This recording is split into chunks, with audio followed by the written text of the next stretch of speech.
Hi guys, Khalid Saifuddin आपके साथ नई कॉल लेकर, और ये कॉल है क्रूड ऑयल की। और हम बात करेंगे 27 जनवरी के लिए। 27 जनवरी मंडे हफ्ते का आगाज़। अच्छा, सबसे पहले हम देखते हैं कि जुमे को हमने क्या कॉल दी, और दाएं जानिब जो आपके चार्ट है वो बता रहा है कि उसकी मूव कैसी बनी।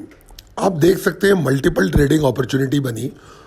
आपको पहले ही बताया गया था कि शॉर्ट आप करेंगे और उम्मीद रखेंगे नीचे जाने की जब तक ये 74, 85 के और 75 के नीचे है।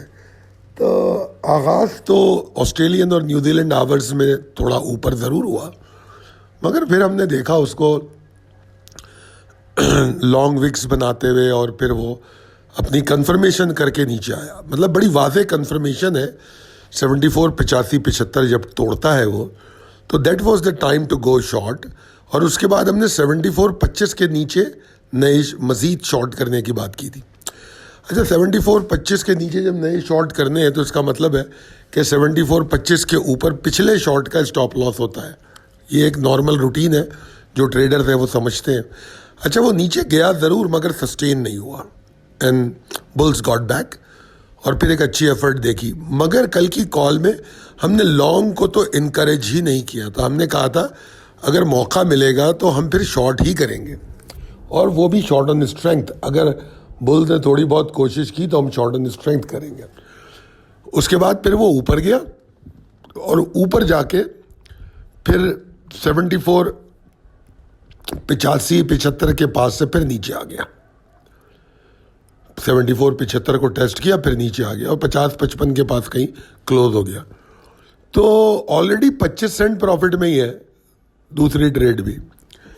मगर अब हमको ये देखना है कि आने वाले सेशन में हम क्या करने वाले हैं। नंबर 1, बावजूद इसके कि बियर्स की ताकत हमें चार्ट पे ज़्यादा नज़र आती है, मगर यहाँ मैं एक रिस्क ले रहा हूँ, और वो रिस्क ये है कि एक डेयरिंग लॉन्ग 74.35 के स्टॉप के नीचे स्टॉप लॉस लगा के।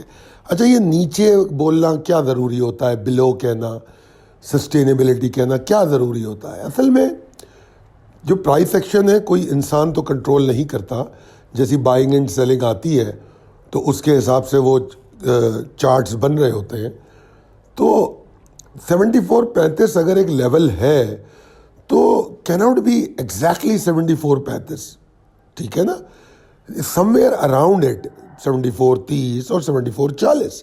तो एक टॉलरेंस देनी चाहिए ह्यूमन एरर की, क्योंकि मुकम्मल सिर्फ अल्लाह की ज़ात है, वही बेहतर जानने वाला है कि एग्जैक्ट सपोर्ट कहाँ होगी। हम तो नहीं जान सकते। हम अपनी कोशिश और काविशों से टेक्निकली उसको एसेस करने की कोशिश करते हैं। तो हमें वो लेवल 74, 35 पे नज़र आता है, तो हम उसमें टॉलरेंस को ऐड करके लफ्ज़ ऐड कर देते हैं बिलो। अब आपको चाहिए कि आप अगर फ़र्ज़ करो ऑस्ट्रेलिया, न्यूजीलैंड की मार्केट है तो वॉलेटिलिटी कम, अगर यूरोप खुल गया है तो उससे थोड़ी बेहतर, अगर न्यूयॉर्क खुल गया तो full highest volatility of the day, ठीक है ना। तो उसके हिसाब से हम टॉलरेंस को सेट करते हैं, नंबर 1। नंबर 2, हम ये करते हैं कि जब वो 74, 35 के नीचे वो कर क्या रहा है, रुक रहा है, टाइम लगा रहा है, ठीक है ना।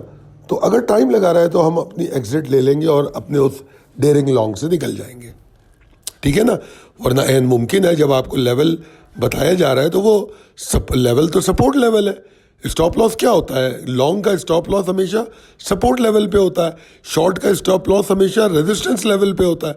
तो जब सपोर्ट लेवल है तो सपोर्ट लेवल गॉट दी क्या कहना चाहिए, कैरेक्टरिस्टिक कि वो उसको रिवर्स करे, रिबाउंड करे। तो लिहाजा बहरहाल एक समझाने की बात थी। जो स्टॉक के लोग हैं उनको तो मैं ये बताता रहता हूँ, और इनफैक्ट इंटरनेशनल मार्केट वाले भी जो हमारे साथ ट्रेड करते हैं उनको इस तरह के प्रोग्राम, कोर्सेज और हमारी वीडियोस भी मौजूद हैं चैनल पे। एनीवेज, तो हाई रिस्क डेयरिंग लॉन्ग 74, 35 के नीचे स्टॉप लॉस लेके, नंबर 1। और आगे मैं लिख रहा हूँ कि अगर यही 74, 85 के ऊपर सस्टेन करने लगे तो आपका जो हाई रिस्क है वो लेसर रिस्क में कन्वर्ट हो जाएगा। तो अब आपकी चॉइस है। रिस्क के शौकीन है तो कहीं भी लॉन्ग कर लें 74, 35 के ऊपर ऊपर, और अगर आप रिस्क को कम करना चाहते हैं तो 74-85 के ऊपर सस्टेनेबिलिटी देख के लॉन्ग करें। दोनों ऑप्शन आपको मिल गए, ठीक है जी। अब मैंने एक जगह और भी लिखा है कि कंफर्ट जोन तो बुल्स का बहुत दूर है, क्योंकि अगर हम इसका प्रिवेलिंग या ओवरऑल सिचुएशन देखें तो the trend is under bears control, तो इसलिए कंफर्ट जोन बहुत दूर है। और वो कहाँ से डेवलप होता है कि बुल्स सीरियसली एफर्ट शुरू करेंगे, वो 76.05 के ऊपर जाके। ये तो थी सूरत हाल लॉन्ग पोजीशंस की या बुल्स के हालात की। अब शॉर्ट की क्या पोजीशन है, देखिए। अब इसी तरह जिस तरह 74.35 के नीचे स्टॉप लॉस था, 74.35 के नीचे डेयरिंग शॉर्ट बनता है, ये भी रिस्की है, ठीक है ना।